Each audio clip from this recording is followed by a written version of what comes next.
रात बहुत गहरी थी। हवा की तेज आवाज और घने जंगल की चुप्पी। ऐसे लग रहा था जैसे अंधेरे में कोई रहस्य छुपा हो। चांद की हल्की रोशनी पैरों के बीच कांप रही थी। एक लड़का जंगल के बीच अकेला चल रहा था, हाथ में जलती हुई लालटेन और आंखों में डर। वह किसी चीज की तलाश में था, पर क्या, खुद उसे भी नहीं पता था। अचानक धुंध के पीछे से एक पुरानी टूटी फूटी हवेली नजर आई। खिड़कियों के शीशे टूटे हुए, दीवारों से पत्ते लटक रहे थे। हवेली ऐसे खड़ी थी जैसे किसी का इंतजार कर रही हो। लड़का धीरे धीरे हवेली के करीब पहुंचा। दरवाजा अपने आप चरमराकर खुल गया। थी ई अंदर से तेज चमकती रोशनी निकल रही थी, जैसे कोई उसे अंदर आने बुला रहा हो।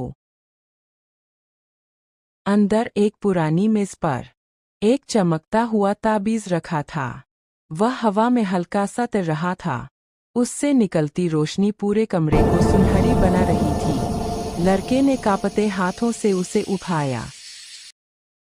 ताबीज हाथ में आते ही रोशनी अचानक तेज हो गई। लड़के की आंखें हैरानी से फैल गईं, जैसे उसके हाथ में कोई साधारण चीज नहीं, बल्कि सदियों पुरानी रहस्यमयी शक्ति हो। ताबीज हाथ में आते ही रोशनी अचानक तेज हो गई।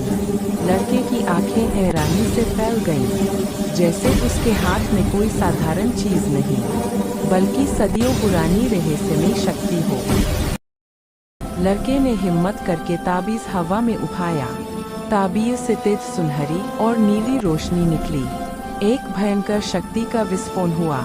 ऊर्जा की लहर से आत्मा पीछे फेंकी गई। उसकी चीन हवा में पिघलने लगी। रोशनी इतनी तेज थी कि सब कुछ सफेद हो गया। आत्मा टुकड़ों टुकड़ों में टूटकर धूल की तरह हवा में गायब हो गई। सन्नाटा छा गया और हवेली अचानक शांत हो गई।